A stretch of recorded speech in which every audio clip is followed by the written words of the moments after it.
നമ്മൾ നേരത്തെ പറഞ്ഞതിന്റെ ബാക്കി പത്രം പറയണ്. അതുപോലെ തന്നെ KSRTC വണ്ടികള്. KSRTC വണ്ടികൾ എന്ന് പറഞ്ഞാൽ നമുക്ക് ആദ്യം എനിക്ക് ഓർമ്മ വരിക എന്താ വെച്ചിട്ടുണ്ടെങ്കിലേ സർക്കാരാണ്. KSRTC വണ്ടി എന്ന് പറഞ്ഞു കഴിഞ്ഞാൽ സർക്കാരിനാണ് എനിക്ക് ഓർമ്മ വരിക. കാരണം ഞാൻ സർക്കാരിന്റെ വണ്ടീന് നമുക്ക് കല്ലെടുത്തെറിയാം, നമുക്ക് വേണമെങ്കിൽ അവർ ചീത്ത പറയാം. അപ്പൊ അതുകൊണ്ട് നമ്മള് പൊതുമുതൽ എന്ന് മാത്രമല്ല, അത് ഓടിക്കുന്നവരൊക്കെ സാധാരണ ആൾക്കാരാണ്.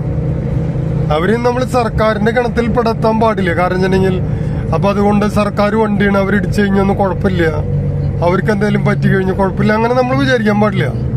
കാരണം KSRTC എന്ന് പറയുമ്പോ അത് നമ്മുടെ ഒരു സർവീസാണ്. അവര് പല കുറവുകളും കുറ്റങ്ങളൊക്കെ ഉണ്ട്. അപ്പൊ അത് നമ്മള് കണ്ടറിഞ്ഞു വേണം അത് പെരുമാറാൻ. അതേപോലെ തന്നെ ഇപ്പൊ KSRTC ചില ഡ്രൈവർമാർക്കൊരു വിചാരമുണ്ട്, അവരിവിടുത്തെ വലിയ ഭൂലോക ഗുണ്ടകളാണ്, അവര് വിചാരിച്ചു കഴിഞ്ഞാൽ വലിയ സംഭവങ്ങളൊക്കെ ഉണ്ടാവും എന്നൊക്കെ ഒരു വിചാരം ചില ആൾക്കാർക്കുണ്ട്. അവര് നമ്മളെ നിയമത്തെ മുന്നിൽ കൊണ്ടുവരിക, പിന്നെ നമുക്ക് വെച്ചിട്ടുണ്ടെങ്കിൽ അതിന്റെ കാര്യങ്ങൾ എങ്ങനെയാണ് അപ്പോഴത്തെ തരം പോലെയൊക്കെ ചെയ്യുക. അല്ലാണ്ട് KSRTC വണ്ടിക്കാരെന്ന് പറഞ്ഞിട്ട് അവരെ ഉപദ്രവിക്കാനൊന്നും പാടില്ല. അതാരായാലും നമ്മളിപ്പോ ഒരാള് ഇപ്പോ വണ്ടി ഇടിക്കുക അല്ലെ ഇപ്പൊ മറ്റുള്ള കാര്യങ്ങൾ എന്ന് പറയുമ്പോ അത് വണ്ടി നമുക്ക് ഓടിക്കും വേണം, ശ്രദ്ധയാണ് വേണ്ടത്. നമ്മൾ നടക്കണവര് ശ്രദ്ധിക്കണം. അതുപോലെ മദ്യപിച്ച് വാഹനങ്ങൾ ഓടിക്കരുത്. അങ്ങനെയുള്ള വാഹനങ്ങളായിട്ട് ബന്ധപ്പെട്ടുള്ള ഒരു കാര്യമാണ് ഞാൻ പറഞ്ഞുകൊണ്ടിരിക്കുന്നത്.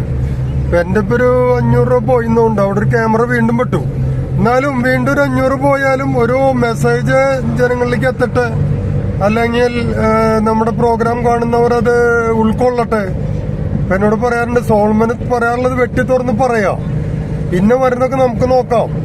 അത് ഏത് പാർട്ടിയാണെങ്കിലും നമുക്ക് വിഷയമല്ല, നമുക്ക് നോക്കാം. പോലീസുകാർ നമുക്ക് വിഷയമല്ല എന്നൊക്കെ എന്നോട് പലരും പറയാറുണ്ട്.